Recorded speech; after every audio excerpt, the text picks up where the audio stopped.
오늘 창세기 강의 5번째 말씀입니다. 안식일을 거룩히 지키라 라는 주제를 가지고 오늘 함께 말씀을 나누겠습니다. 지금 우리의 모습, 우리가 지금 우리의 모습과 또 우리가 살아가고 있는 이 세상의 모습은 태초에 하나님이 창조하신 그 원형의 모습이 아닙니다. 죄로 인해서 파괴된 상태죠. 나의 모습이 그렇고 우리들의 모습이 그렇고 우리가 살아가고 있는 세상이 사실은 하나님이 태초에 창조하신 그 원형의 모습이 아니에요. 그래서 우리가 이 세상만 바라보게 되면 이 세상의 문제가 무엇인지를 알 수가 없습니다. 왜냐하면 원형의 모습을 찾아볼 수가 없기 때문에 그렇죠. 그래서 우리가 이 세상의 문제, 또 우리의 문제를 정말로 알고자 한다면 우리가 이 세상만을 바라봐서는 알 수 없고 하나님이 태초에 세상을 창조하셨을 때의 그 원형이 무엇인지를 보면 됩니다. 창세기는 바로 그 원형을 보여주는 책이에요. 이 세상을 하나님이 태초에 창조하셨을 때 어떤 원형을 가지고 있었는지, 인간을 창조하셨을 때 인간의 원형이 어떤 모습이었는지를 보여주는 책이 창세기입니다. 그와 동시에 그 원형이 어떻게 파괴됐는지를 보여주는 책이에요. 그래서 창세기는 우리가 살아가는 이 세상의 문제의 본질이 무엇이며 그리고 그것을 회복할 수 있는 길이 무엇인지를 가르쳐주는 책입니다. 그런 의미에서 세상을 변화시키고자 하는 모든 정치가들은 창세기를 연구해야 합니다. 사람을 변화시키고 이 세상을 변화시키고자 하는 이 세상의 모든 교육가들은 창세기를 공부하고 창세기를 가르쳐야 됩니다. 왜냐하면 창세기 안에 하나님이 보시기에 좋았던 이 세상에 사람의 원형이 있고 창세기 안에 그 원형이 파괴된 이유가 있으며 그래서 파괴된 이 세상을 회복할 수 있는 열쇠가 이 창세기에 있기 때문에 그렇습니다. 창조의 중심은 사람이죠. 하나님이 6일 동안 천지 만물을 창조하시는데 그 6일의 그 마지막에 하나님이 사람을 창조하십니다. 그리고는 그 지난 6일 동안 창조하신 이 모든 세상들을 정복하고 다스릴 것을 명령하시죠. 그래서 창조의 중심은 사람이에요. 그러므로 이 세상의 타락은 사람의 타락으로부터 시작이 된 겁니다. 그렇기 때문에 우리는 타락 이전의 사람, 하나님이 창조하신 그 사람의 원형을 살펴보는 일에서부터 시작을 해야 된다라는 것이죠. 자, 하나님은 사람을 어떤 모양으로 창조하셨는가? 자기의 형상대로 창조하셨어요. 그것이 우리가 지난주에 함께 나눴던 이야기입니다. 하나님이 자기 형상, 곧 하나님의 형상대로 사람을 창조하시되 남자와 여자를 창조하시고 하나님이 그들에게 복을 주셨다 이렇게 기록을 하고 있죠. 창세기 1장 27절 28절의 말씀이에요. 우리는 여기서 타락 이전에 하나님이 창조한 사람의 원형의 모습을 발견할 수가 있습니다. 하나님이 창조한 사람의 원형의 모습은 어떤 존재였는가? 하나님은 사람을 복이 있는 존재로 창조하셨어요. 태초에 창조하신 사람의 원형은 복이 있는 존재였습니다. 하나님이 그들에게 복을 주셨다 이렇게 기록이 되어 있죠. 이것을 이해해야 돼요. 이게 아주 중요한 포인트입니다. 복이 없는 존재로 창조되어져서 스스로 복을 추구하고 스스로 복을 쟁취하며 비나이다 복을 비나이다 복을 비는 존재로 창조하신 것이 아니라 복이 있는 존재로 창조하셨다. 여러분, 우리 가운데 날마다 심장을 구하기 위해서 노력하는 분이 계십니까? 심장을 얻기 위해 노력을 할 필요가 있습니까, 우리가? 그럴 필요가 없죠. 왜냐하면 우리 안에 심장이 있기 때문에 그래요. 우리는 심장이 있는 존재로 창조되었기 때문에 심장을 구하며 다닐 필요가 없어요. 그와 비슷한 이치죠. 우리는 복이 있는 존재로 창조됐습니다. 그래서 우리는 복을 구할 필요가 없는, 복을 추구할 필요가 없는, 복을 받기 위해서 노력할 필요가 없는, 사람은 본래 복이 있는 존재로 창조됐다. 그렇다면 하나님은 사람에게 왜 복을 주신 것일까? 왜 하나님은 태초에 사람을 지으시고 사람에게 복을 주셨을까? 이 복의 목적이 무엇이며 복의 용도는 무엇이었을까? 28절에 이렇게 말씀하시죠. 하나님이 그들에게 복을 주시며 하나님이 그들에게 이르시되 생육하고 번성하여 땅에 충만하라, 땅을 정복하라, 바다의 물고기와 하늘의 새와 땅에 움직이는 모든 생물을 다스리라 하시니라. 하나님이 사람을 창조하시고 사람에게 복을 주신 이유는 그 복을 가지고 나아가 정복하고 다스림으로써 이 세상을 복되게 하시기 위함이었다라는 거죠. 그래서 하나님은 인간에게 복을 주시고 그 복을 가지고 온 땅에 생육하고 번성하고 정복해서 그 복으로 다스림으로 이 세상을 복되게 하라. 그래서 하나님은 사람에게 복을 주셨다라는 겁니다. 시편 1편을 보면 복 있는 사람이 어떤 사람인지를 비유적으로 시편의 기자가 설명하죠. 그는 복 있는 사람은 어떤 사람인가? 시냇가에 심은 나무가 철을 따라 열매를 맺으며 과실을 맺으며 그 잎사이가 마르지 않는 것처럼 그가 하는 모든 일들이 다 형통하리로다 라고 비유적으로 말씀하시죠. 이게 하나님이 태초에 창조한 사람의 원형의 모습이에요. 이 비유를 가만히 살펴보면 하나님이 창조한 사람의 원형은 시냇가에 심겨진 나무와 같다. 그래서 열매를 맺는다. 그러면 나무 자신을 위해서 열매를 맺는 거 보셨습니까? 나무가 자기가 열매를 맺어놓고 그 열매를 자기가 따먹는 나무를 보셨어요? 시냇가에 심겨진 나무가 철을 따라 맺는 그 나무의 열매들은 다른 사람들이 따먹게 되는 것이죠. 그러니까 나무는요, 시냇가에 심겨진 나무는요, 다른 사람을 복되게 하기 위해서 열매를 맺는 거예요. 그것이 복이 있는 사람의 모습이에요. 그게 태초에 하나님이 창조한 사람의 원형의 모습입니다. 그럼 복 있는 사람은 주기만 하는 사람인가? 시냇가에 심겨진 나무와 같은 사람은 그냥 열매를 맺고 남만 다 주는 사람인가? 아니에요. 그거 얘기하시잖아요. 그가 하는 모든 일들이 다 형통한다고요.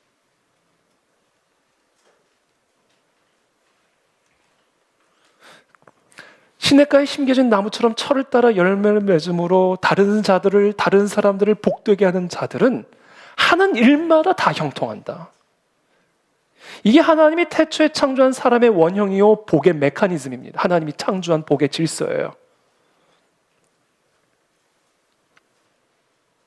그러므로 우리에게 이미 주어진 복을 가지고 이 세상을 복되게 하는 존재로 살아간다면 우리는 더 큰 복을 받게 될 것이요, 그리고 그 복을 통하여 이 세상은 더욱 복되게 될 것이다.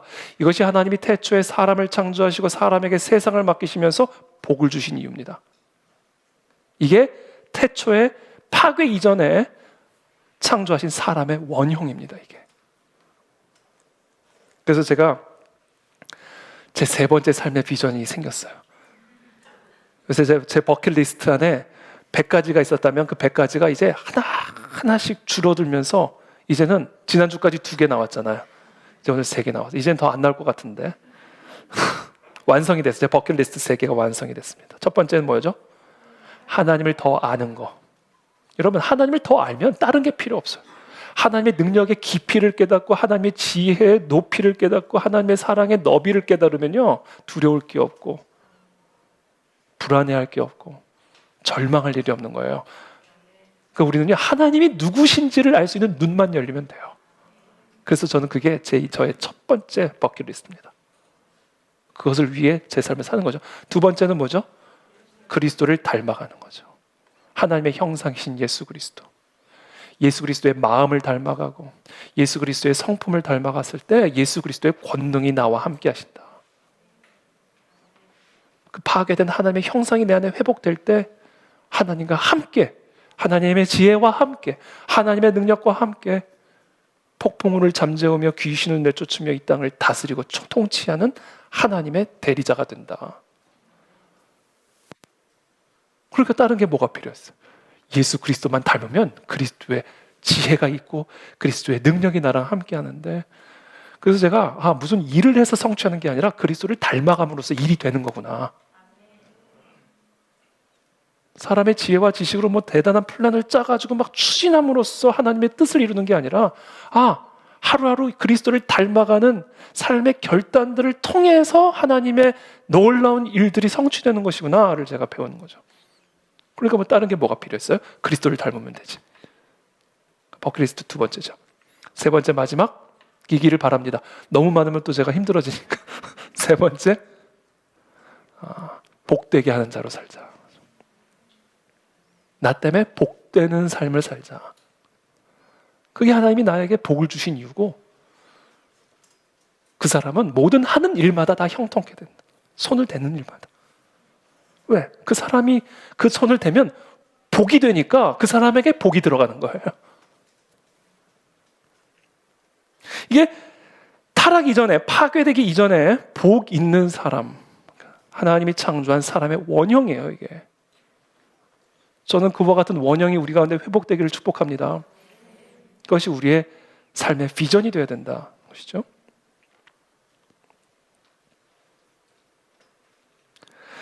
그러면서 하나님이 또 이들에게 말씀하십니다. 29절의 말씀이죠. 오늘 본문입니다. 하나님이 이르시되 내가 온 지면에 씨 맺는 모든 채소와 씨 가진 열매 맺는 모든 나무를 너희에게 주노니 뭐가 되리라? 너희의 먹을거리가 되리라. 제가 정글의 법칙, 여러분 혹시 아세요? 정글의 법칙? 그 프로그램이잖아요. 우리 사람들이 정글로 들어가가지고 거기서 몇 박 며칠 숙식하면서 생존하는 그런 이야기인데, 제가 그 정글의 법칙을 언젠가 보면서 정말 문명이 전혀 닿지 않은 그 땅에 먹을거리들이 넘쳐나는 것을 보면서 가고 싶은 생각이 들었다니까요. 제가 저 바다에 사는 저 생선, 저 산에서 나는 열매들, 뭐 슈퍼마켓이 없고 편의점도 없는데 그냥 그 땅에서 아무거나 주워 먹어도 그 어떤 것보다도 영양분이 많고, 그와 같은 땅의 날씨와 토질에서 반드시 필요한 영양분들이 그 땅에서 나는 모든 동물, 생물 그 안에 다 들어가 있는 거예요. 거기서 사는 해충을 해독할 수 있는 해독 성분이 어떤 과일에 들어가 있고, 거기에는 물이 부족하니까 열매를 딱 따면 거기서 물이 터져 나오고. 그러니까 하나님이요, 태초에 창조하신 세상은요, 우리가 먹을 수 있는 먹을거리, 우리에게 필요한 모든 먹을거리가 이미 다 완벽하게 준비된 상태로 창조하셨어요.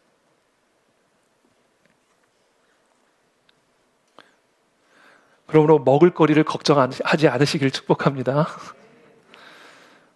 그러면서 또 이렇게 말씀하세요. 30절에 또 땅의 모든 짐승과 하늘의 모든 새와 생명이 있어 땅에 기는 모든 것에게는 내가 모든 푸른 풀을 먹을거리로 주노라 하시니 그대로 되니라. 사람에게만 먹을거리를 주신 게 아니에요. 땅의 모든 짐승들을 위해서 먹을거리를 주셨고요, 하늘에 나는 모든 새를 위해서 먹을거리를 주셨고요, 땅에 기는 모든 것에게까지 하나님께서 먹을거리를 주셨어요. 그렇기 때문에 하나님의 백성들은요, 절대로 무엇을 입을까, 무엇을 먹을까, 무엇을 마실까에 대해서 근심하지 말아야 됩니다. 왜? 하나님이 저 하늘에 나는 새를 먹이시고 계시는데, 하나님이 저 초원에 사는 저 들짐승들을 먹이고 계시는데, 아니 심지어 저 땅에 기는 저 생물에게까지 하나님이 먹을거리를 제공하고 계시는데, 하물며 너희일까 보냐, 이 믿음이 적은 자들아. 예수님의 말씀 아니에요. 마태복음 6장에 보면 예수님이 말씀하시죠. 목숨을 위하여 무엇을 먹을까, 너의 몸을 위해 무엇을 입을까 절대로 염려하지 마라. 그것이 정말 염려가 되면 공중에 나는 새를 봐라. 저 새가 창고에 곡식을 들이는 것을 봤냐. 정말 걱정이 되거든 저 백합화를 한번 봐라. 저 백합화가 옷감을 짜는 것을 봤냐? 하루아침에 사그러들 저 들풀도 하나님이 입히시거든. 저 하늘에 나는 저 미물도 하나님이 친히 먹이시거든. 하물며 너희일까 보냐? 그러면서 예수님이 말씀하시는 거예요. 그러므로 염려하여 이르기를 무엇을 먹을까, 무엇을 마실까, 무엇을 입을까 하지 말라. 그런 말을 하지 마라. 이는 다 이방인들이 구하는 것이다. 하나님이 창조하신 그 원형이 그런 생각을 한 적이 없다. 이것은 다 사탄의 독이 들어와서 이물질이 들어오면서 우리의 원형이 파괴된 이방인의 상태이기 때문에 그런 염려를 하는 것이지, 너희 하늘 아버지께서는 이 모든 것이 너희에게 있어야 할 줄을 아신다. 그러니까 그와 같은 염려들은 이방인들이 다 하는 염려다. 파괴된 원형이 파괴된 상태에서 하는 일이다 라는 얘기죠. 그러니까 혹시라도 지금 우리들 가운데 지금 우리가 무엇을 먹을 수 있을까? 앞으로 우리가 무엇을 마실 수 있을까? 앞으로 우리가 무엇을 입을 수 있을까? 그것을 염려하면서 그것을 구하고 있다면 지금 우리는 지금 잘못 구하고 있는 겁니다.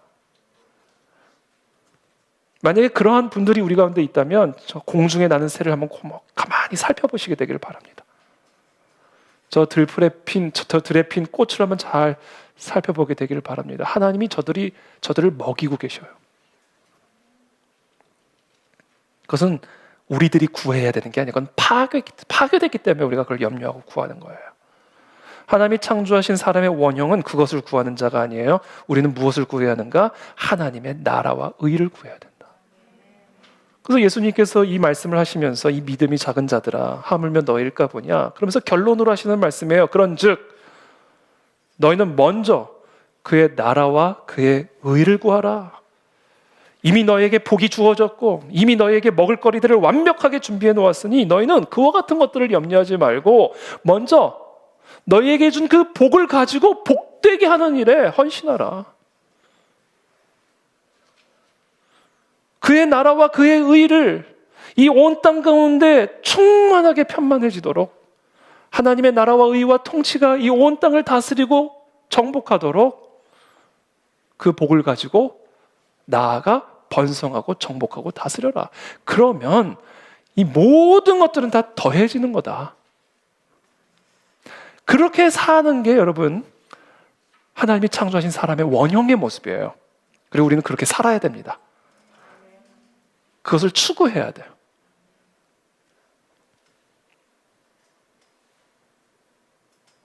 이 원형을 회복하시는 저와 여러분들이 다 되시기를 축복합니다.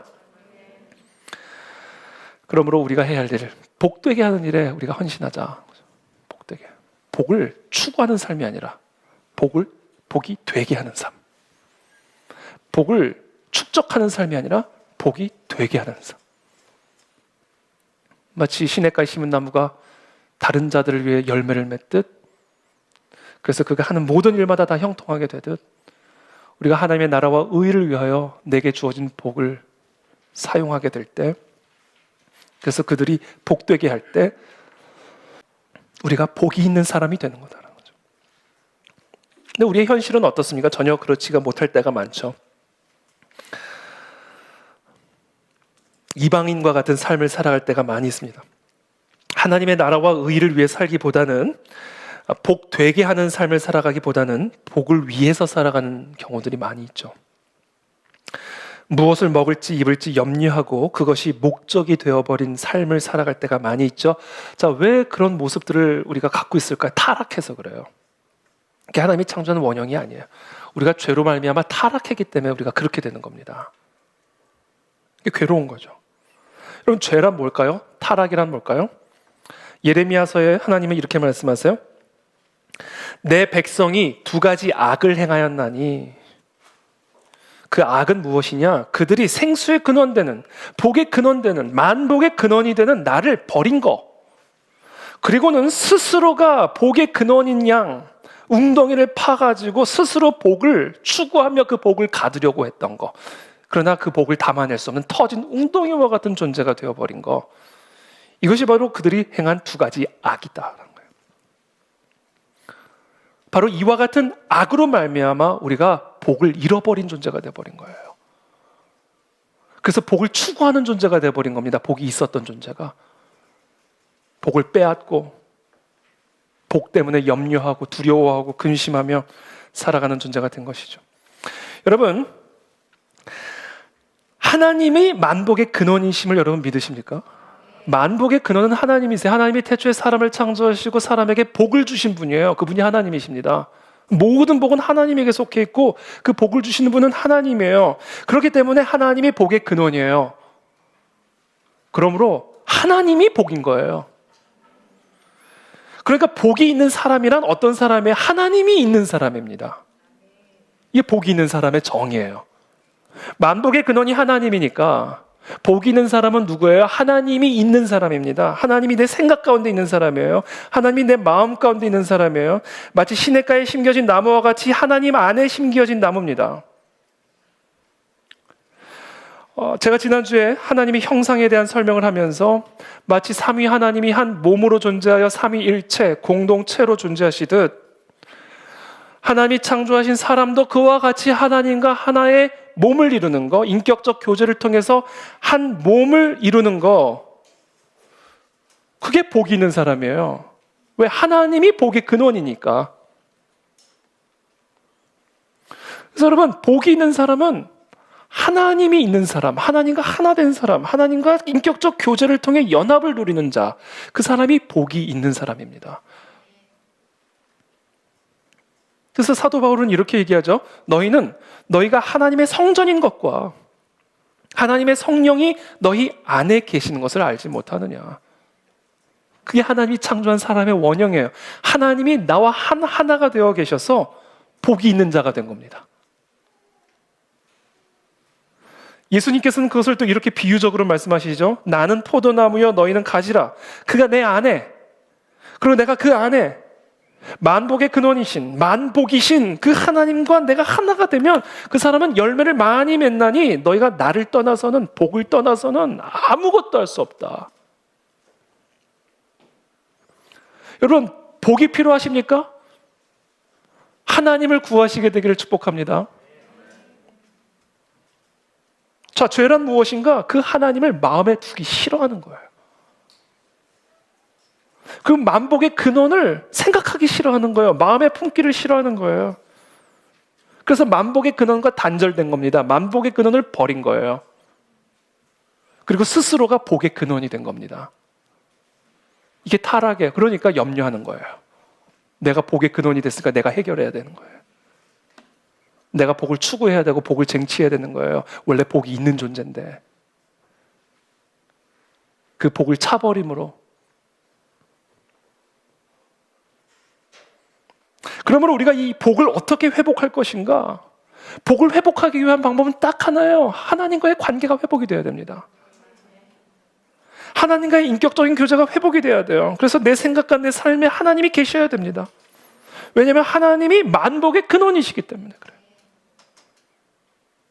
그러므로 하나님을 품는 게 복을 품는 거예요. 하나님을 멀리하는 게 복을 버리는 겁니다.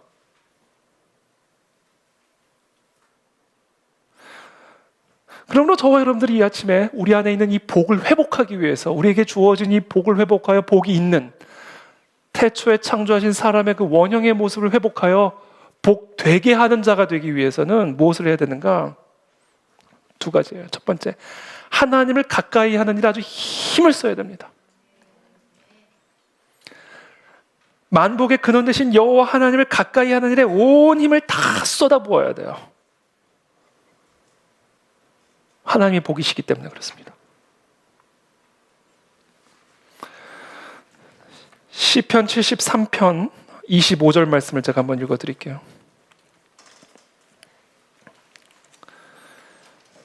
하늘에서는 주 외에 누가 내게 있으리요. 시편 73편이죠. 25절. 하늘의 주 외에 누가 내게 있으리요. 하늘의 주 외에 누가 내게 복이 되리요.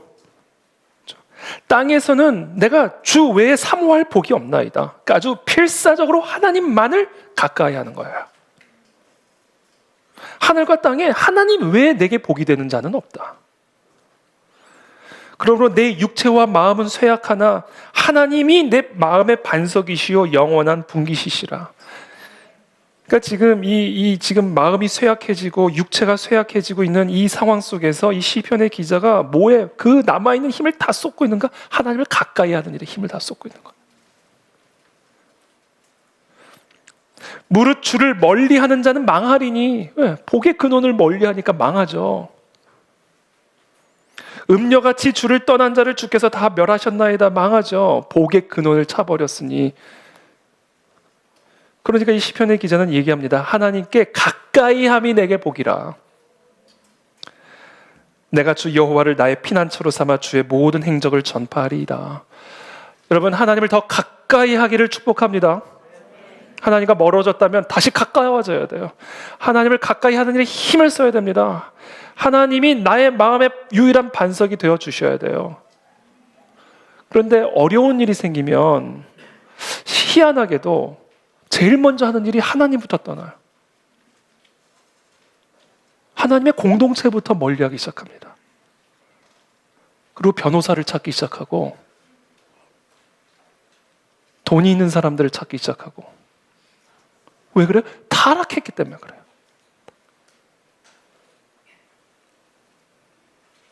여러분, 지금 저와 여러분들의 삶에 좀 어떤 어려움이 있든지 지금 저와 여러분들이 급하게 할 일은 하나님을 가까이 하는 일이에요. 거기서 모든 복이 나옵니다, 여러분.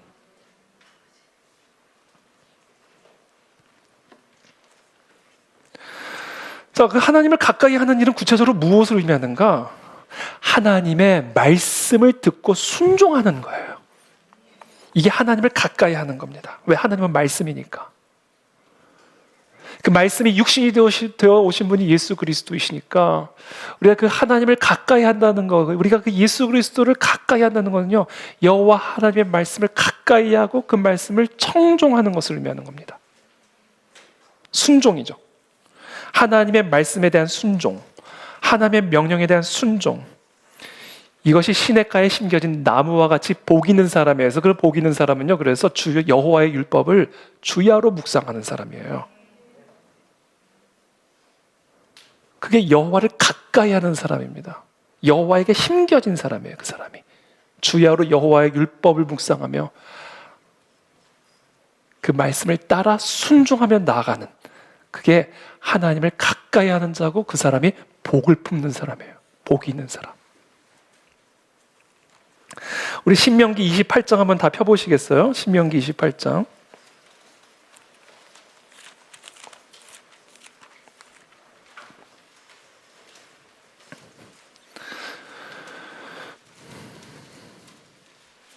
이 약속의 땅을 정복하고 다스리기 위해서 이제 이 이스라엘 백성들이 가나안 땅에 들어가야 할 그때 하나님께서 이들에게 주신 말씀입니다. 사실 이 말씀이 신명기 전체에 끊임없이 울려 퍼지고 있는 핵심이에요. 신명기 28장 1절이죠. 네가 네 하나님 여호와의 말씀을 삼가 듣고 내가 오늘 네게 명령하는 그의 모든 명령을 지켜 행하면, 이거예요. 그러면 네 하나님 여호와께서 너를 세계 모든 민족 위에 뛰어나게 하실 것이라. 뭐 하면요? 하나님의 명령을 지켜 행하면, 네가 네 하나님 여호와의 말씀을 청종하면 이 모든 복이 네게 임하면 네게 이르리니.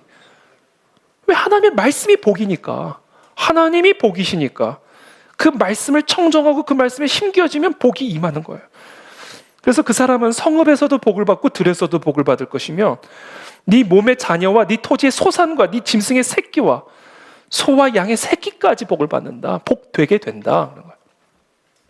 그러니까 내가 하나님의 말씀을 청종하며 하나님을 품는 자가 되면 내가 복이 있는 자가 될 뿐 아니라 복 되게 한다. 그 복으로 다스리고 정복하게 된다. 네 광주리와 떡반죽 그릇이 복을 받을 것이며 네가 들어와도 복을 받고 나가도 복을 받을 것이니라. 여호와께서 너를 대적하기 위해 일어난 적군들을 네 앞에서 패하게 하시리라. 그들이 한 길로 너를 치러 들어왔으나 네 앞에서 7길로 도망하리라. 여호와께서 명령하사 네 창고와 네 손으로 하는 모든 일에 복을 내리시고 네 하나님 여호와께서 네게 주시는 땅에서 네게 복을 주실 것이며 여호와께서 네게 맹세하신 대로 너를 세워 자기의 성민이 되게 하시리니. 이 성민이 뭐예요? 타락 이전에 하나님이 창조하신 사람의 원형이에요. 복이 있는 사람. 이는 네가 네 하나님 여호와의 명령을 지켜 그 길로 행할 것임이니라. 이겁니다, 여러분. 하나님의 명령을 청종하고 그 명령을 지켜 행할 때 모든 만복이 우리에게 임하는 겁니다.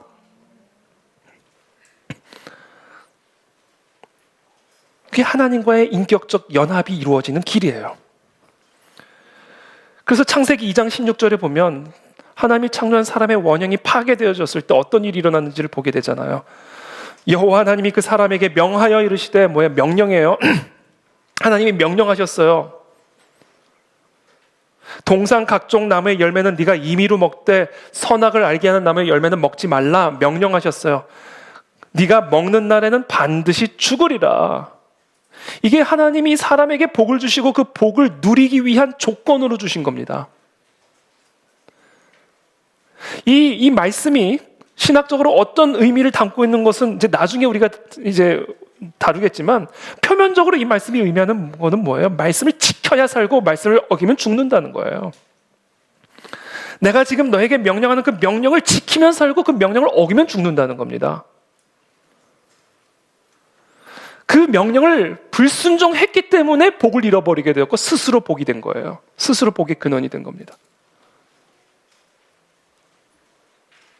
그래서 신명기 28장 15절에 보면 이렇게 또 경고하시는 겁니다.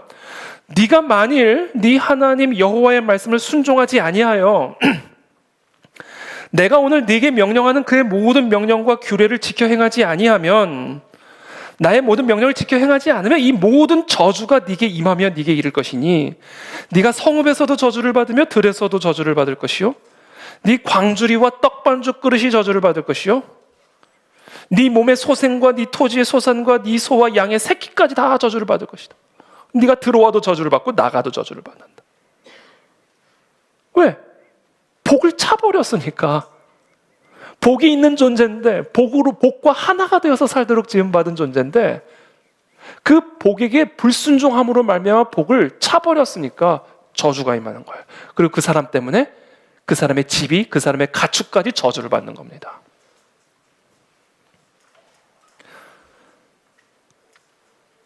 제가 미국에 사는 개와 한 가난한 나라에 갔을 때 본 개가 달라요. 개가 달라요. 진짜로. 땅의 토질이 달라요.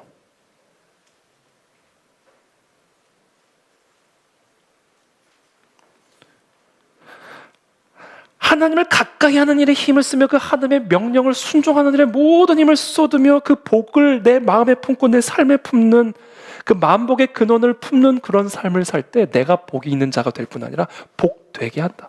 가축의 새끼까지도 복이 된다는 거죠. 그래서 시편에서 복이 있는 사람을 표현하는 겁니다. 복 있는 사람은 악인들의 꾀를 따르지 않고 죄인들의 길에 서지 않고 오만한 자의 자리에 앉지 않고 오직 뭐 하나 한다? 여호와의 율법을 즐거워한다. 복의 근원 되신 그 하나님을 즐거워하며 그 율법을 주야로 묵상하는 자다. 그래서 그러한 사람은 마치 시냇가에 심겨진 나무와 같이 철을 따라 열매를 맺게 될 것이고 잎사귀가 마르지를 않는다. 그래서 그가 하는 모든 일들이 다 형통하다. 왜? 복이 있으니까. 그 사람이 복이 있는 사람이니까. 그러면서 이렇게 결론을 지어요. 시편의 기자가 무릇 의인들의 길은 복이 있는 사람의 길은 여호와 하나님과 인격적 연합과 교제가 있는 사람은 여호와의 말씀에 순종함으로 여호와를 가까이 하는 데 힘을 쓰는 사람은 여호와께서 그 길을 인정하시나. 여러분 우리가 어떤 길을 가든 그 길을 만복의 근원 되신 하나님이 인정해야 그 길이 복이 되는 길이 됩니다. 그래서 그 여호와의 율법을 지키는 그와 같은 자의 길은 여호와께서 인정하시니까 만복의 근원이 인정하시니까 그 길에서 복을 받는 것이고 그렇지 않은 악인은 그 여호와의 율법을 지켜 행하지 않는 악인은 여호와를 가까이 하지 않은 악인은 그래서 복을 멀리하는 그 악인은 망한다.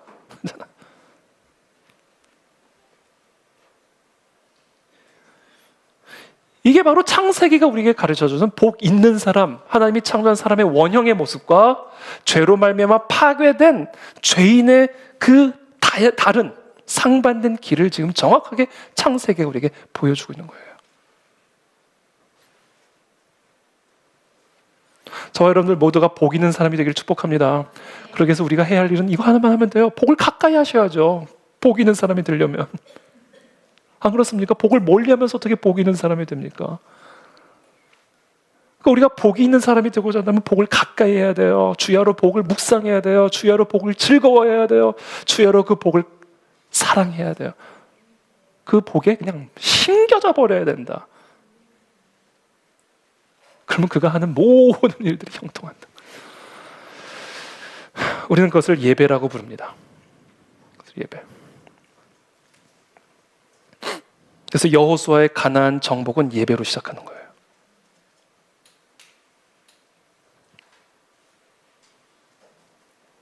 강하고 담대하라. 하나님이 여호수아에게 말씀하시는 거죠. 너는 내가 그들의 조상에게 맹세하여 그들에게 주리라 한 땅을 이 백성에게 차지하게 하리라. 오직 강하고 극히 담대하여 이거 하나만 하라. 나의 종 모세가 네게 명령한 그 율법을 다 지켜 행하고 우로나 좌로나 치우치지 말라. 그리하면 어디로 가든지 형통하리니 이 율법책을 네 입에서 떠나지 말게 하고 가까이 하라.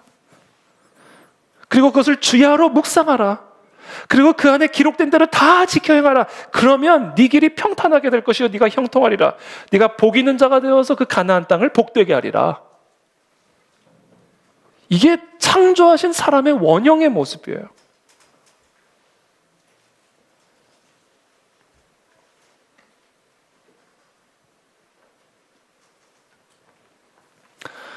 이제 이 여호수아가 여리고 정복 전쟁을 앞두고, 가나안의 관문인 여리고 정복 전쟁을 앞두고 얼마나 긴장이 됐겠어요.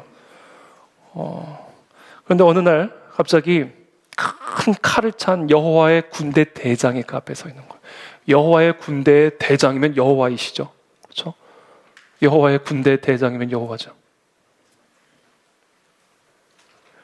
그래서 그분이 여호수아에게 말합니다. 그 여호와의 군대 대장을 보고 이렇게 기록이 되어 있어요. 여호수아서 5장 14절에 여호수아가 얼굴을 땅에 대고 엎드려 절하고 그에게 이르되 내 주여 종에게 무슨 말씀을 하시려나이까? 이거예요. 하나님과의 만남은요, 하나님의 말씀을 듣는 일과 동일해요. 그러니까 이분이 하나님이라는 사실을 깨닫고 여호수아가 그 자리에서 바로 얼굴을 땅에 대고 엎드려 절하면서 하신 거예요. 무슨 말씀을 하시려 하나이까? 그때 여호와의 군대 대장이 여호수아에게 이르되 네 발에서 신을 벗으라.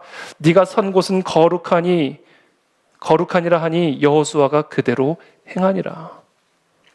이 내용이 어떤 의미를 담고 있든지 간에 표면적으로 지금 무슨 일이 일어나고 있는 걸 하나님은 말씀하셨고 여호와서는 그대로 행한 거예요. 이게 예배입니다. 거기서부터 전쟁이 시작이 되는 겁니다. 거기서부터 정복이 시작이 돼요. 그러므로 저와 여러분들의 삶에 정복을 이루고 싶으세요? 두려움을 정복하고 싶으세요? 예배가 회복되기를 축복합니다. 저와 여러분들의 삶의 폭풍우를 정복하고 싶으세요? 예배가 회복이 돼야 돼요. 하나님을 가까이 하는 일에서부터 모든 것을 정복하고 다스릴 수 있는 권능을 갖게 되는 겁니다. 그래서 이 세상의 회복은 무엇으로부터 시작이 되는가? 예배로부터 시작이 돼요. 이 땅의 정치의 회복, 저 북한 땅의 회복, 이 열방의 회복, 이 땅에 창궐하고 있는 전염병을 정복하고 다스리는 능력, 예배로부터 시작이 되는 겁니다. 그래서 이 가나안의 정복 전쟁은 예배로부터 시작이 돼요. 우상을 파괴하고 그 땅을 다스리고 있는 음란을 내쫓고 그 땅을 다스리고 있는 더럽고 어두움의 영들을 대적하고 소멸시키는 이 모든 영적 전쟁, 모든 정치적 전쟁, 모든 경제, 문화 전쟁, 그래서 그 땅을 하나님의 복된 땅으로 바꾸는 이 모든 일들이 무엇으로 시작이 된다? 예배로 시작이 된다. 복이 있는 자가 돼야 복되게 할 수 있는 거예요. 그 방법이 예배다. 복이신 하나님을 사랑하고 그 복이신 하나님을 가까이 하며 그 복을 지켜 행하는 일. 그것을 위해 하나님이 주신 날이 안식일입니다, 여러분. 그래서 안식일을 하나님은 거룩하게 구별시키고 그날을 복되게 하신 거예요. 복을 주기 위해서. 그래서 복되게 하시기 위해서. 그래서 여러분, 이 나라의 회복은요, 안식일의 회복에서부터 시작이 되는 줄 여러분 믿으시기를 축복합니다. 천지와 만물이 다 이루어지니라. 2장 1절에서부터.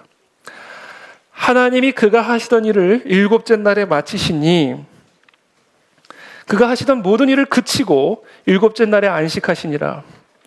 하나님이 그 일곱째 날을 복되게 하사 복을 주시기 위하여 거룩하게 하셨으니 이는 하나님이 그 창조하시며 만드시던 모든 일을 마치시고 그날에 안식하셨음이니라. 여러분, 이 안식이라는 말 자체가 중단하다라는 단어, 의미를 담고 있는 단어입니다. 사바스라고 그러죠. 안식을 사바스. 사바트라고 하는 그치다, 중단하다라는 뜻의 단어에서 파생된 단어가 바로 안식, 사바스.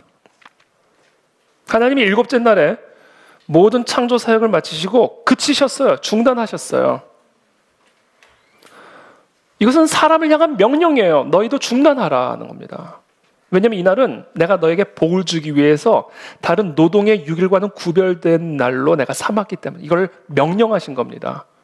그러니까 예배의 회복은요, 안식일의 회복에서부터 시작이 되는 거예요. 이 예배의 날을, 복이 있다 하신 날을 하나님과 온전한 인격적 교제를 누리며 하나님의 말씀을 듣는 이 예배의 날을 하나님은 다른 6일과는 구별된 다른 거룩한 날로 삼으신 거예요. 그래서 복 있는 사람이 되기 위해서 우리가 가장 먼저 회복해야 할 것은 이 안식일을 거룩하고 구별된 날로 정하는 겁니다.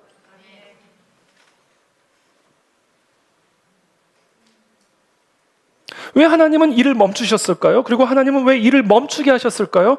왜 하나님은 여호수아에게, 전쟁을 앞둔 여호수아에게 네 발에서 신을 벗으라고 명령하신 것일까요? 그 이유는 우리가 스스로 하나님 노릇하는 것을 중단시키기 위함이에요.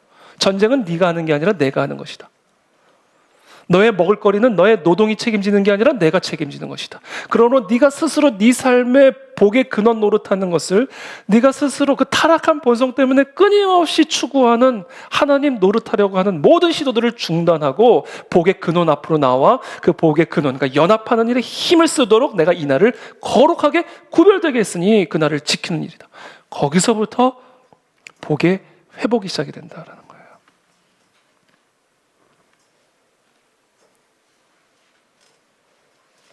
그래서 우리는 이 안식일에 무엇을 해야 되냐면요, 하나님을 가까이 하는 일에 힘을 써야 돼요. 하나님의 말씀을 듣고 그 하나님의 말씀에 순종하는 일에 힘을 써야 돼요. 이게 예배예요. 그리고 이게 안식일의 목적입니다. 그래서 여러분, 예배의 중심은요, 설교예요. 설교. 하나님의 말씀입니다. 이게 예배의 중심이에요. 말씀이신 하나님을 설교를 통해서 만나는 거예요. 그리고 그것을 통해서 하나님과 가까이, 그리고 그 하나님께 순종하며 나아가는 겁니다. 이것을 통해서 복이 있는 사람이 되는 거예요. 그래서 예수님이 마태복음 11장에서 이렇게 말씀하십니다. 수고하고 무거운 짐진 자들아, 너희가 스스로 하나님 노릇하느라, 복의 근원을 버리고 네가 하나님 노릇하느라, 수고하고 염려하고 무거운 짐을 진 자들아, 다 복의 근원인 나에게 가까이 오라. 하나님을 가까이 하는 게 네 복이다. 그러면 내가, 만복의 근원인 내가 너희를 쉬게 하리라. 너가 하나님 노릇할 필요가 없다. 네가 싸울 필요가 없다. 너희는 가만히 있어 하나님 됨을 알지어다. 이게 안식일이에요, 여러분. 그러면서 또 이렇게 바로 이어서 말씀하세요. 나는 마음이 온유하고 겸손하니 나의 멍에를 메고 내게 배우라. 그리하면 너희 마음이 쉼을 얻으리니 이는 내 멍에는 쉽고 내 짐은 가벼움이니라 하시니라. 그러면서 사실 하나님이 뭐라고 말씀하시냐면, 나에게 와라. 그리고는 멍에를 메라. 나의 멍에를 메고 나를 배워라. 뭐를 배우는가? 나의 온유하고 겸손한 마음을 배워라. 그때 참된 안식을 누린다. 이 얘기거든요. 자, 우리가 예수 그리스도를 배우는 게 이 안식의 기본입니다. 예수 그리스도는 참 예배자셨고 파괴되지 않은 인간의 원형의 모습을 지니고 계신 분이었죠. 근데 그 예수 그리스도의 마음이 어떤 마음이었냐면 온유하고 겸손한 마음이었대요. 여러분, 온유함이란 단어는 어떤 단어냐면요, 우리가 흔히 이제 그 사람 참 온유해 그러면 싫은 소리 별로 안 하고 그냥 뭐 인간관계 좋고 쉽게 말하면 착한 사람, 하라는 대로 하고 뭐 손해 봐도 뭐 그냥 손해 보고 그런 사람들을 우리가 흔히 온유하다 이렇게 얘기하잖아요. 근데 여러분, 이 성경에서 말하는 온유함이라는 단어, 당시 문화 컨텍스트에서 의미했던 온유함이라는 단어는요, 그런 의미를 지닌 게 아니에요. 온유함이라는 단어는요, 아주 강력한 힘을 가지고 있는데 그 강력한 힘이 주인의 뜻을 위해 길들여진 상태입니다. 이게 온유함이라는 단어의 의미예요. 그래서 온유하다라는 단어를 쓸 때 어떻게 쓰냐면, 그 황소 참 온유한 황소야, 이렇게 쓰는 거예요.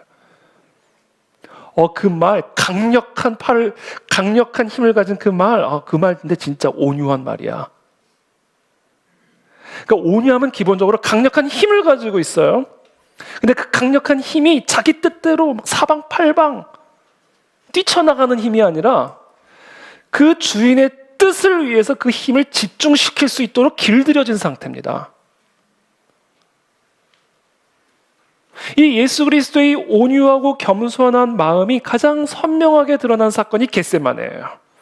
아버지 나의 뜻대로 하지 마시옵고 아버지의 뜻대로 하시옵소서. 여러분 이분이 약한 사람인가요? 여러분 그 죽음의 공포를, 그 십자가의 공포를 이기며 나아가는 그분이 유한 분인가요? 아니요. 강력한 힘이 아버지의 뜻에 집중이 되어 있는 거예요. 길들여져 있는 상태라고요. 그게 온유함이에요. 그러니까 우리가 복이 있는 사람이 되고자 한다면 예수 그리스도를 닮아야 되는데 그때 우리는 참된 쉼과 안식을 누리게 되는데 그 길이 뭐다? 아버지께로 가까이 나아가 나의 힘과 뜻과 생명을 다하여 그 하나님의 뜻에 집중시키는 거예요. 그 하나님의 말씀에 순종하는 일에 집중시키는 겁니다. 그 하나님의 말씀에 길이 들여지는 거예요. 내 생각이 길들여지고 내 근육이 길들여지고 내 기질이 길들여지고 내 은사들이 길들여져서 오직 그 아버지의 뜻을 이루는 일에 모든 것들이 집중되어져 있는 바로 그 상태가 타락 이전에 창조된 사람의 원형이요 그 사람이 복이 있는 사람이다라는 거죠. 그래서 우리 예수 그리스도를 통해서 누리는 복을 보세요. 온 땅이 복을 받게 됐잖아요. 그거다, 그거. 그것이 예배고요. 그것을 배우는 날이 안식일입니다. 그래서 여러분 안식일의 목적은 단순히 회사 가지 않고 집에서 쉬는 것에 있는 게 아니에요. 안식일의 목적은 하던 일을 중단하고 놀러 나가는 게 안식이 아닙니다. 하던 일을 중단하고 예배 드리는 게 안식이에요. 회사 가지 않고 교회 나가는 게 안식입니다, 여러분. 하던 일을 중단하고 하나님의 명령에 귀를 기울이는 것이 예배예요. 그리고 그 명령대로 순종하기 위해서 나의 모든 힘을 다하는 것이 예배입니다.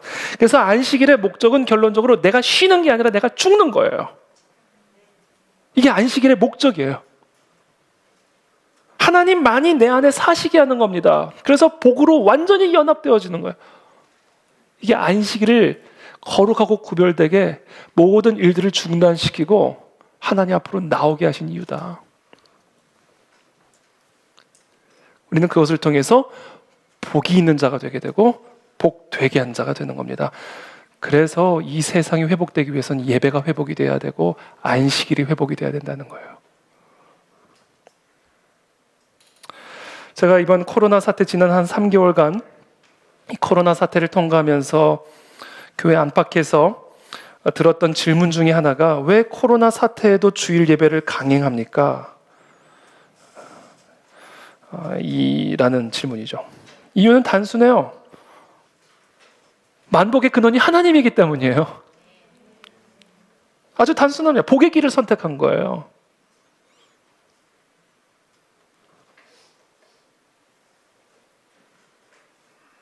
내가 나의 안전을 책임지기를 포기하고 모든 안전과 생명을 주권자 되신 복의 근원 되신 하나님께 의탁하는 겁니다. 이게 예배예요. 그래서 우리 그안의 진리교회는 이번에 코로나 사태를 통과하면서 우리는 그 어느 때보다 더 온전한 예배와 안식을 누릴 수가 있었어요. 내가 나를 지키는 노력을 그 어느 때보다도 선명하게 포기할 수 있었고요. 내가 나의 안전을 지키는 일을 그 어느 때보다도 선명하게 하나님께 의탁할 수 있었어요.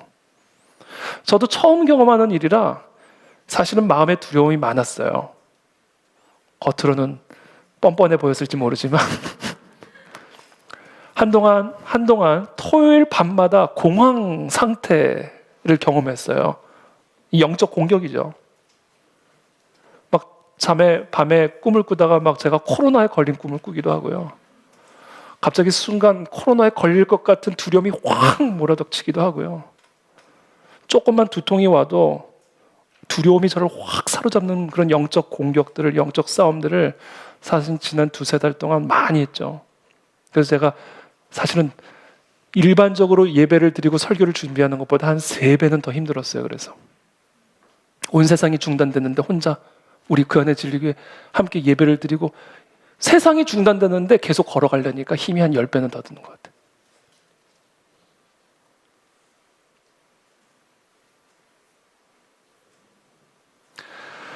그러나 그 가운데에서 우리는 결국 우리를 지키시고 보호하시며 인도하시는 하나님의 손길을 누릴 수 있는 특별한 시간이 되었던 거죠. 여러분, 예배의 본질은요, 내가 하나님 되기를 중단하는 거예요. 그래서 하나님을 품는 겁니다. 그게 복이 있는 사람이에요. 내가 나를 지키는 것을 중단하고, 내가 나의 필요를 공급하는 것을 중단하고, 내가 나의 먹을거리들을 제공하는 것을 중단하고, 만복의 근원 되신 그 하나님만 품고 그 하나님만 가까이 하며 그 하나님의 말씀을 청정하고 지켜 행하는 일에 힘을 쓰는 거, 이게 예배입니다.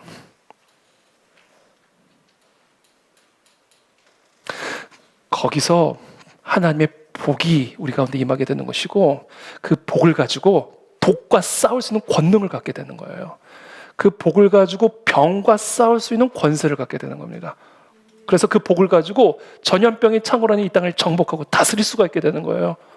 그래서 예배가 살아야 돼요. 예배가 회복이 돼야 됩니다, 여러분.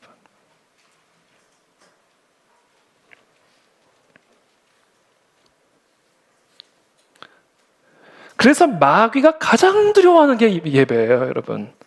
예배가 100만 가지 일을 하지만, 마귀가 100만 가지 일을 하지만, 그러나 마귀가 궁극적으로 하고 있는 일은요, 예배를 무너뜨리는 겁니다. 그래서 하나님과의 단절을 이루는 거예요. 그리고 스스로 복이 되게 하는 겁니다. 이게 마귀가 태초부터 하는 짓이잖아요. 그래서 마귀는요, 여러 가지 일들을 하고 있지만 궁극적으로 하고 있는 일은요, 하나님을 예배하는 것을 중단시키고 포기하게 하고 무너뜨리는 일이에요.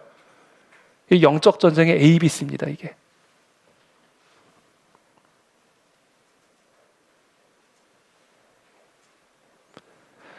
그것을 위해서 마귀가 아주 잘 사용하는 방법이 있어요. 역사적 패턴을 보면요, 이 마귀의 수가 보이죠.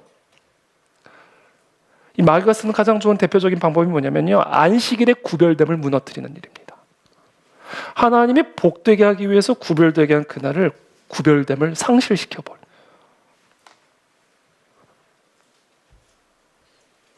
저 여러분, 안식일의 구별됨을 무너뜨리게 되면 뭐가 돼요? 예배를 가볍게 여기기 시작합니다.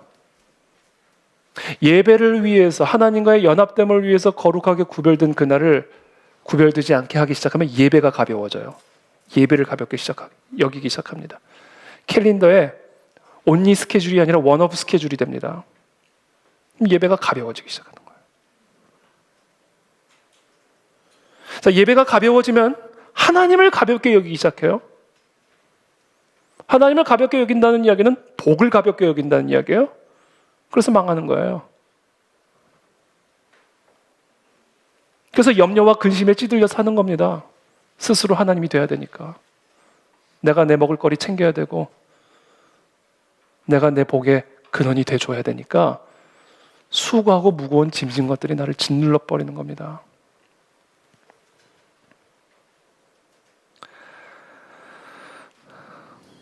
오죽하면 하나님이 이렇게까지 명령하셨겠어요. 출애굽기 31장의 말씀이죠. 너희는 안식일을 지킬지니 이는 너희에게 거룩한 날이 됨이니라. 그 날을 더럽히는 자는 모두 죽일지며 그날에 일하는 자는 모두 그 백성 중에서 그 생명이 끊어지리라. 못 들어간다, 그 약속의 땅에. 들어가도 소멸돼야 된다. 소멸될 것이다. 얘기하는 것이죠. 저는 저와 여러분들의 이 안식일의 구별됨이 회복되기를 축복합니다. 예배를 드리는 날이 안식일이에요, 여러분. 또 이 마귀가 행하는 패턴이 있어요. 모임을 무너뜨려요. 왜? 예배는 모임이니까.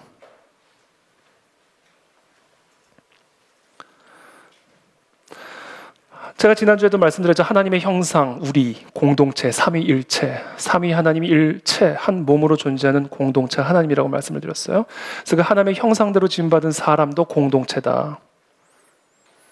그래서 하나님이 사람을 하나님의 형상대로 창조하시고 복을 주셨다는 이야기는 복의 근원 대신 그 여호와 하나님과의 인격적 교제 속에서 하나됨을 이루기 위해서 우리를 하나님의 성전으로 창조하신 것이다. 그게 타락 이전에 창조하신 사람의 원형이다 말씀을 드렸어요. 그래서 여러분, 하나님이 지나가는 자리에는요, 공동체가 세워집니다. 하나님은 공동체이시기 때문에 그래요.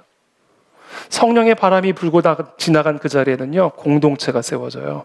가정이 세워지고요, 교회가 세워지고요, 나라가 세워지고요. 그러나 마귀가 지나가는 자리에는요, 그 공동체가 다 파괴되고 개인만 남아요. 가족도 내 식구가 사는데 내 명의 사는, 다 깨져요. 마귀가 지나가는 자리는 그래서 공동체가 부셔지고 개인만 남아 있어요.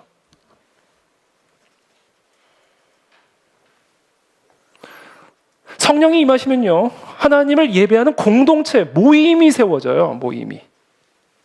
예배는 모임이에요. 모이는 거예요. 그래서 두세 사람이 모인 곳에 함께 하겠다고 그러시잖아요. 명수를 지정하신 게 아니에요. 공동체 안에 모임 안에 거하신다는 얘기예요. 그래서 여러분, 우리 사도행전 1장에 보면 성령이 임하셨을 때 어떤 일이 일어나는지 보세요. 여자들과 예수의 어머니 마리아와 예수의 아우들과 더불어 마음을 같이하여 오로지 기도에 힘쓰더라. 그러면서 모인 무리의 수가 120명이나 되더라. 성령을 기다리며 이들이 무엇을 했나? 모여 있었다. 그래서 마귀는요, 이 모임을 파괴하고 무너뜨리는 일에 혈안이 되어 있습니다. 그래서 사울이 스데반을 죽인 이후에 어떤 일이 일어나게 되냐면 사도행전 8장 1절에 그날에 예루살렘에 있는 교회에 큰 박해가 있어. 자, 교회에 대한 박해는 무엇으로 어떤 모양으로 나오는가? 사도에 다 유대와 사마리아와 모든 땅으로 흩어지니라. 모임을 흩어버려요. 이게 교회를 박해하는 마귀의 방식입니다. 그러나 성령은 그 흩어진 모임을 그대로 내버려 두지 않죠. 그 흩어진 사람들이 이어서 이렇게 말씀하세요. 두루 다니며 복음의 말씀을 전할세 빌립이 사마리아 성에 내려가 그리스도를 백성에게 전파하니 무슨 일이 일어나요? 무리가 빌립의 말을 듣고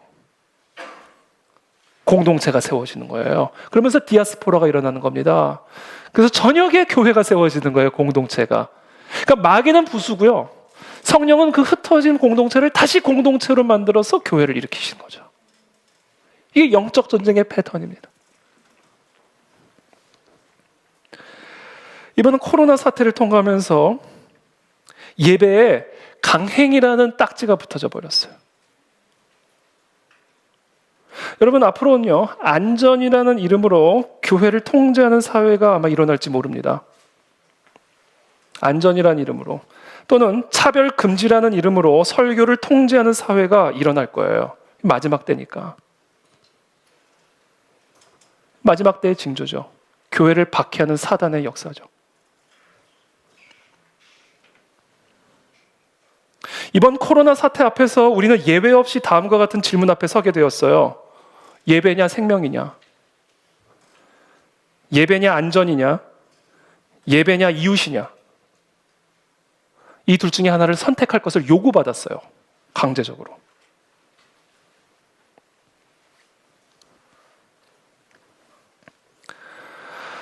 여러분, 예배 저는 이 질문 앞에서 저는 스스로 이렇게 대답했습니다. 예배냐 생명이냐? 오케이, 생명을 위해서 예배드린다.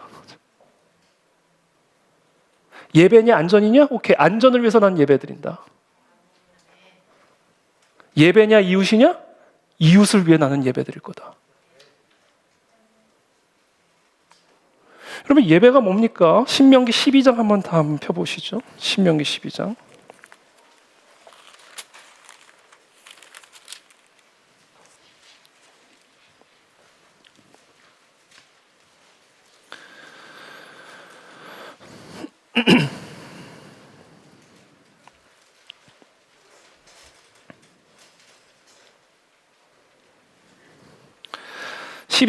신명기 12장에 보면 이제 이 약속의 땅에 들어갔을 때 그 약속의 땅에 있는 모든 우상들을 파괴할 것을 명령하시죠.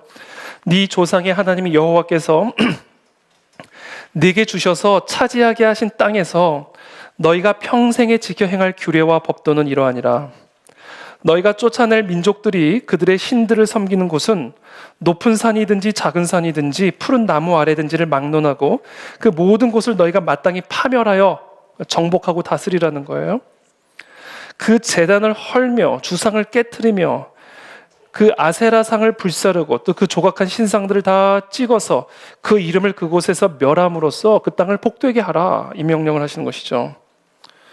그러면서 4절에 계속해서 말씀하십니다. 너희의 하나님 여호와께서는 너희가 그처럼 행하지 말고, 5절에 오직 너희의 하나님 여호와께서 자기의 이름을 두시려고 너희 모든 지파 중에서 택하신 곳인 그 계실 곳으로 찾아 나아가서, 예배를 구성하는 첫 번째 요소를 우리에게 가르쳐주고 계십니다. 복 있는 사람이 되기 위해서, 복되게 하는 사람이 되기 위해서 우리에게 가르쳐주시는 예배의 첫 번째 요소, 하나님이 택하신 그 장소로 나아가야 된다는 거예요.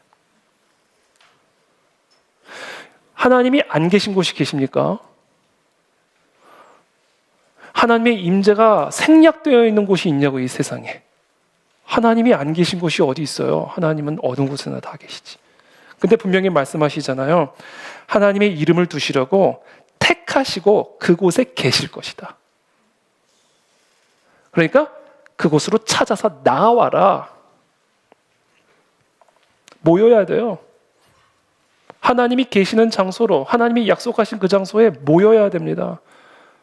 공적 예배입니다. 공적 예배. 예배는 모여야 돼요. 하나님이 택하신 장소. 예배를 위해서 택하신 장소.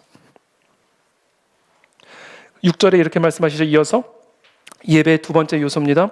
너희의 번제와 너희의 제물과 너희의 11조와 너희 손의 거제와 너희의 서원제와 낙헌 예물과 너희 소와 양의 처음 난 것들을 너희는 그리로 가져다가 드리고. 예물이에요. 제물입니다.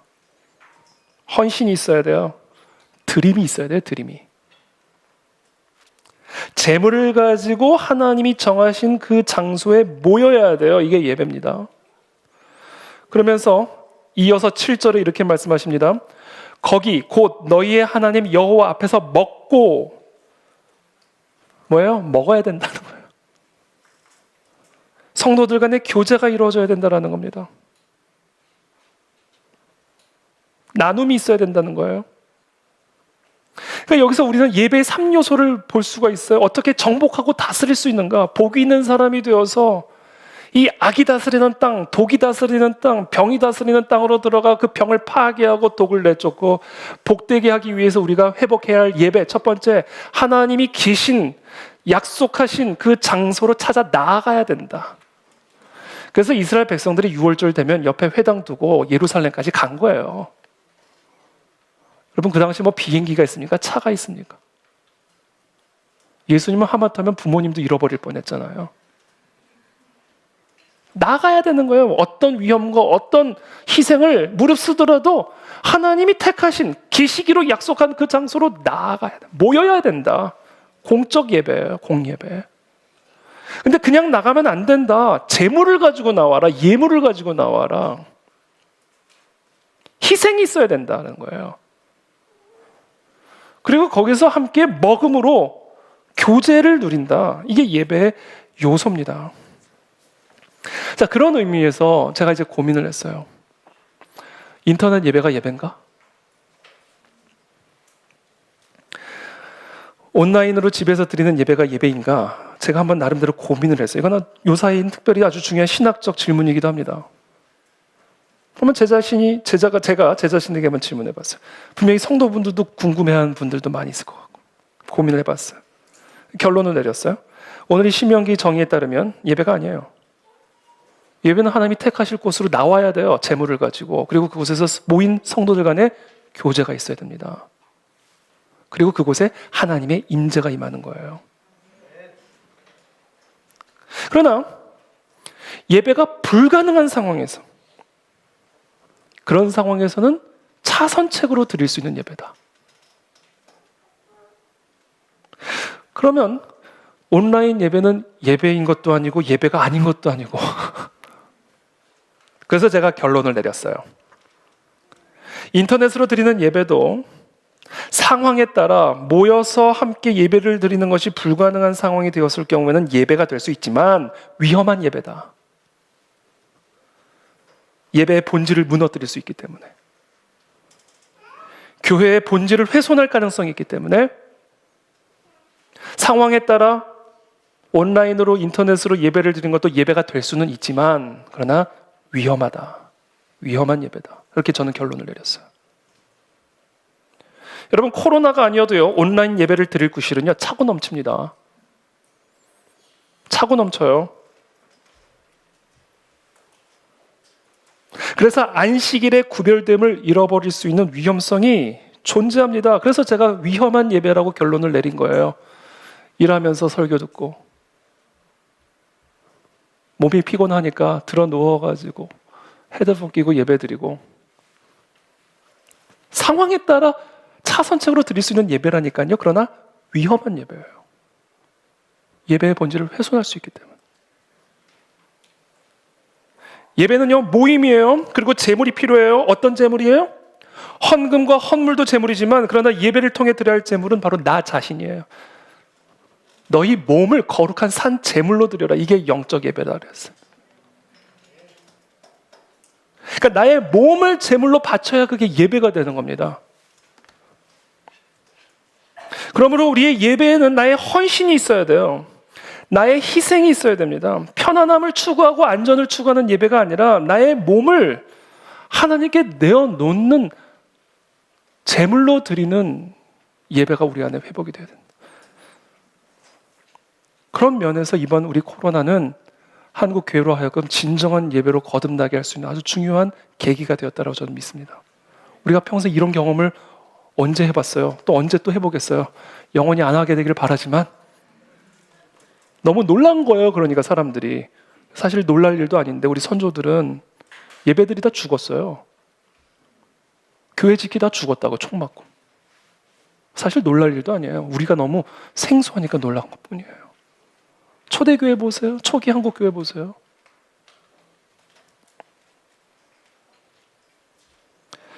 우리가 지금 상황과 형편에 따라 지난 두세 달 동안 현장 예배와 온라인 예배를 우리가 병행했지만 이제 다시 모이는 일에 힘을 써야 됩니다.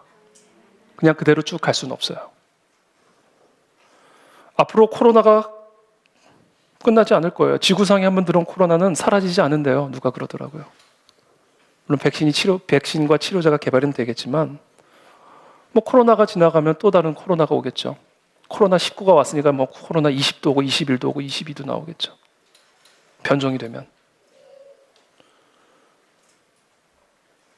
우리의 안전과 생명을 위협하는 문제 때문에 우리의 이윤과 이득과 우리의 안락함을 위협하는 문제 때문에 예배를 포기하는 일은요, 신앙을 포기하는 첫 단계가 될 수 있어요.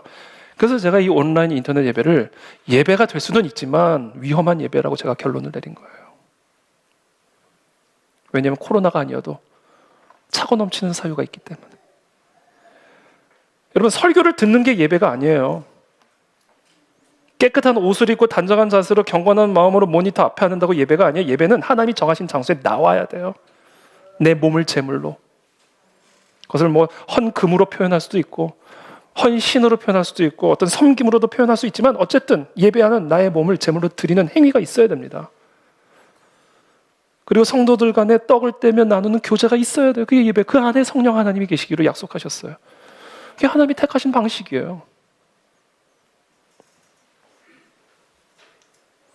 이런 원리와 요소를 무시하고 편의주의적으로 안전제일주의적으로 예배를 드리고자 한다면 위험한 예배가 될 수 있다는 겁니다. 그래서 여러분이 인터넷 예배도 계속 드리다 보면요, 처음에는 괜찮죠. 처음엔 좋죠. 그러나 조금씩 지나면요, 몸에 수분이 빠지는 게 느껴질 거고요, 뼈에 영양분이 빠지는 게 느껴지기 시작하고, 그러면서 이빨이 조금씩 흔들리기 시작하고요, 눈이 침침해지는 일들이 일어납니다. 그러면서 마음이 굳어지기 시작해요. 그러면서 복을 떠나는 거예요. 그렇게. 그러니까 여러분, 이제는 우리가 어느 정도 이제 안정이 됐으니까 여러분 이제는 현장에 나오는 일에 힘을 써야 됩니다. 우리가 교회 올 때 운전 조심하면서 교회 나오듯 코로나 조심하면서 나오시면 돼요. 길 건널 때 차 조심하면서 길 건너듯, 그래서 교회 오듯 우리가 코로나 조심하면서 교회 오면 되는 겁니다. 그렇지 않으면 코로나는 걸리지 않을지 모르지만 코로나에 사로잡힌 인생 산다. 하나님도 잃고 복도 잃고 다 잃어버리게 된다는 거죠. 그것을 통해서, 그와 같은 예배 회복을 통해서, 안식일의 회복을 통해서 이 땅의 창고라는 병을 내쫓을 수가 있는 것이고, 우리 때문에 이 땅이 복을 받게 되고 우리의 예배 때문에 우리의 이웃이 사는 거예요. 여러분, 이것에 타협하지 마시고 세상의 소리에 이것 속지 마시기를 바랍니다. 그래서 이 안식일의 회복을 허락하여 주시옵소서. 우리가 이것을 위해서 함께 기도하고 오늘 말씀 마치겠습니다. 함께 기도하겠습니다.